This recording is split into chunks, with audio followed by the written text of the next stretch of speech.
Hi Jade, thank you so much for joining me today on World Cancer Day / Time to Talk Day. For people who aren't aware of what Time to Talk is, it is mental health awareness. So it's a chance to discuss mental health as well as cancer. So today is just a talk with you, just to talk through your story and how these days have affected you through your life. So if you'd just like to share with everyone who you are. Yeah, so I'm Jade. I'm the operations support lead for Legacy. I joined the company back in July. Um, yeah, so my story starts with I was living in Birmingham back in 2016, and I began to feel like a lump in my neck, which became more and more prominent over time. I so much so that like wearing anything that sort of touched that part of my neck I would feel really uncomfortable with. So I decided to get it checked out, and I was registered with a doctor in Birmingham at the time, so I went there. They examined me, sent me for blood tests and an ultrasound, and said that everything looked fine and that it was probably just a goiter, which is just a growth on the thyroid. So I took it as that. But over time, then it became more and more prominent, and I decided I moved back to Wales and decided that I would go for a further investigation. At which point I was told that I would need a fine needle aspiration, which usually is done with the size of the tumor that I had. It's usually done uh, before then. I think it probably should have been done prior to that. So I waited 2 weeks for my results, and it was probably the most anxious time of my life. And it was a weird gut feeling that things were not going to be, the outcome was not going to be what I wanted. Went back for my result, and I was told that it was cancer, or it was highly suspicious of being cancer. I think thyroid cancer is quite difficult to diagnose. So I was booked in for a core biopsy on that day to further examine the tumour. And I think it was a couple of weeks later, it just confirmed the diagnosis, really. The whole process from there then was just a complete whirlwind. I was booked in for an operation. I think it was like 3 weeks after being given the diagnosis, where they removed part of my thyroid to start off with, because they weren't sure of what type of cancer was staging. So they wanted to examine that before they decided whether or not to take my full thyroid out. And then after that, they booked me in for a completion operation. So they took the rest of my thyroid away. I'm now dependent on taking medication for the rest of my life as a result of that. But I think that I would take that over the other outcome, to be honest. So then after that, I went through radioiodine, which is given in hospital. I had a hospital stay for that for 3 days, and it's tablet form radiation. So that was a really sci-fi thing to go through, to be honest with you. I was sort of put into this really little room behind, the other on my own in a ward, and I had to be sort of isolated from everybody. I think the doctors and stuff were communicating with me via an intercom, and it was just a really strange setting. Oh my. Yeah. And now I still haven't been given the all clear. So we're 2 years on. I was 27, and I was diagnosed in 29 now, coming up 30. And I go for 6 monthly checks to check my blood and cancer markers, and every single time I go, I freak out about it. I don't think that's gonna ever change, to be honest. I think that like I'm hypersensitive to everything that goes on with my body now. Constantly fear and worry the worst, like if I get a throat infection, or if I get any swelling or any feel of any bumps in my neck or anywhere else, I'm like, oh, I'm gonna die. And I think that's a natural response, really. I think to having gone through what I have previously. So yeah, it's been a crazy experience, and I think that it's really important to sort of realize that it has such a massive impact on your mental health as well. So even the physical thing is quite traumatic. I think the long-term effect is definitely the anxiety that that's created, and the expectation. Like, I'm always thinking, is it going to come back? Am I, you know, the next appointment I go to, are they going to give me news that I'm kind of expecting? So I don't know if that's, like, I feel sometimes I'm quite negative about it. When usually my outlook on life is quite positive. Yeah. But yeah, I mean, on the other hand, I think that I definitely have a different perspective on things, and I value things more now, and I'm grateful for that. Obviously, if I didn't have to go through that experience, I wouldn't have. But having gone through the experience, I think that I've taken a lot away from it as well. I mean, yeah, I definitely value things a lot more than I did. So, as you were saying, then you still go for 6 monthly checkups. So even though you still have to have checkups, how do you feel? How is your mental health? Is there anything you could share with maybe someone else who's going through what you've gone through? Is there any positive? Even though you are quite a positive person, and as of now, this is the first time I knew that you suffered from cancer, and this is the first time I've heard your story. But as a positive outcome for people who might be listening, who are struggling with their mental health due to having cancer, maybe not even cancer, but just due to struggle of mental health, is there anything positive that you could suggest? Is there anything you do, a tactic or anything that you think other people might benefit from? Oh, it's a hard one. I think that, like, my coping mechanism has always been to, like, I'll have a moment where I'm like, oh my god, I know this appointment's coming up, and I'll sort of have a little freak out about it towards the date. But then it's about sort of giving myself a chance to take a step back and just sort of evaluate the whole situation. I've been told by medical professionals that everything looks as it seems at the moment, but yet I'm still in a position where I'm freaking out and expecting the worst. So I guess it's sort of just trying to,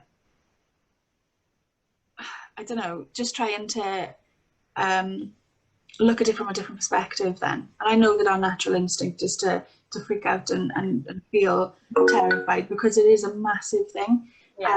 But yeah, I mean, I think it's a very individual thing as well. I think my coping mechanism might be different to other people. Yeah. My things going off in the background. That's fine.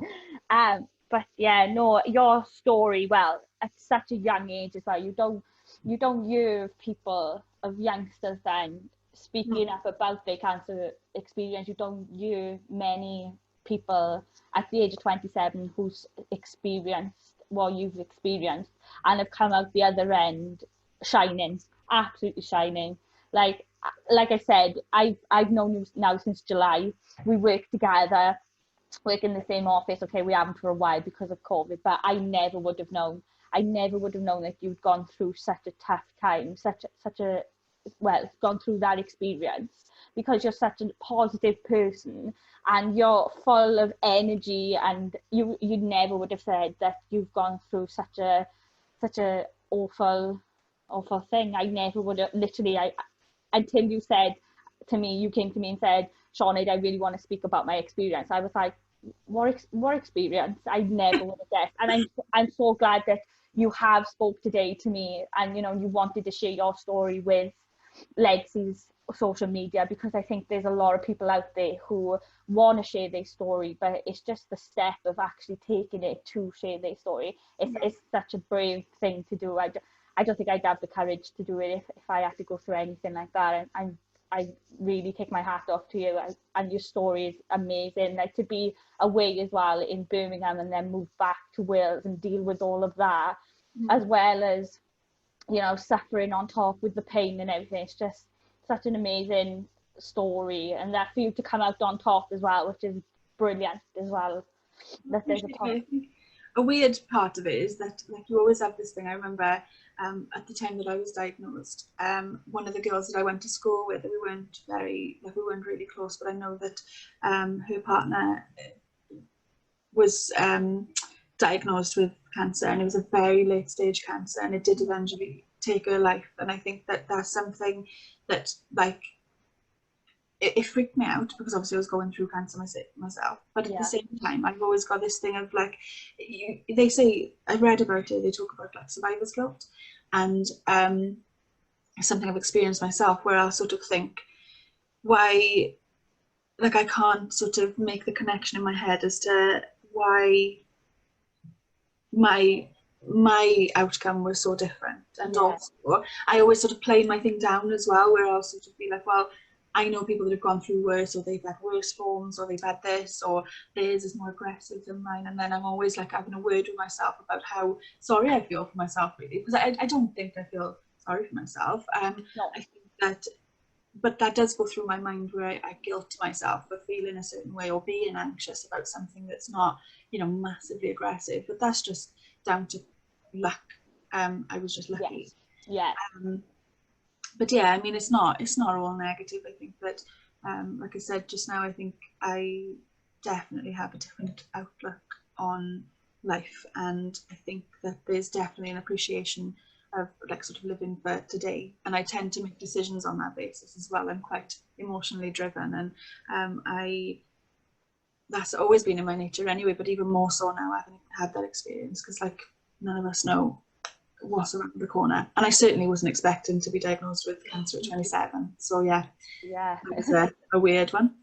But, and also because it's such a young, I feel like sometimes I think, well, I'm so young now to have, like, I've gone through that. Am I going to be expecting something bad to happen the rest of my life? Is it ever gonna, like, is the stress or anxiety of having that ever gonna subside? And I think the answer is that the further away from that time that I am, the more I'll be able to come to terms with it, and move forward, and maybe not have that sort of take over so much of my time mentally. So I guess it's just like a learning process now, or being able to sort of deal with my feelings around it. But that's like with everything, that's time, isn't it? That happens with time. So yeah, and we're still talking 2 years, so it's not as if it's ages ago or either. So I'm going to give myself a little bit of a break on that one. But yeah, more than happy to sort of share experiences if it means that all this gets out there to the general public, and they maybe it resonates with some people's experiences, or even if it's not from a cancer perspective, even if it's mental health for other reasons or whatever, then my biggest thing, or the biggest thing that I wanted to come out of this is just awareness, really, and the ability to speak to other people about your experiences. There's no harm in having that conversation or reaching out, and I think that that's a massive thing. We're all guilty of bottling things up. I think we need to make it a more commonplace thing to talk about how we're feeling. Exactly. Well, at the end of our discussion now, I have a slide at the end that people, at the end of it, there's an email address. So this email address was set up by us and the team, and it's just talk@legacyig.org, and it's just what we wanted out of today, out of World Cancer Day and out of Time to Talk Day, is a safe place for people to come and discuss anything, really. So if anyone is watching and, like you said, feels, well, actually, yeah, I've gone through what Jade's gone through, then please feel free to pop an email to us. As we said, like, okay, we're not professionals. It's not a case of us, telling you what to do. It's just a case of support, and that's what we want, really, as a team. Is, like you said, Jade, is to support people and give them further information of maybe your story. Maybe someone has a question for you on how to deal with something, or a question on more depth of your story, then this is the opportunity then they get to message. So the email address is talk@legacyig.org. It will be at the end. I just want to say a massive thank you for coming on and sharing your story with me today. I really, really appreciate this. It's such a brave thing to do, as I said, but I really appreciate it. And thank you very much, Jade. No worries. Yeah, but always around if anybody did want to reach out and have that conversation. I'm more than happy. Obviously, I'm not, qualified in a medical sense, but I have gone through certain experiences myself, and I'm always happy to sort of listen to other people's stories as well. So yeah, please feel free to message. Exactly. It's always good to have someone to talk to, even if it is a stranger. It's still good to speak to someone instead of bottling it up. As you said, we're all guilty for doing that. So it's time to talk and step up and share experiences, I think. Yeah. Right. Thank you very much for today, Jade. No worries. Thank you.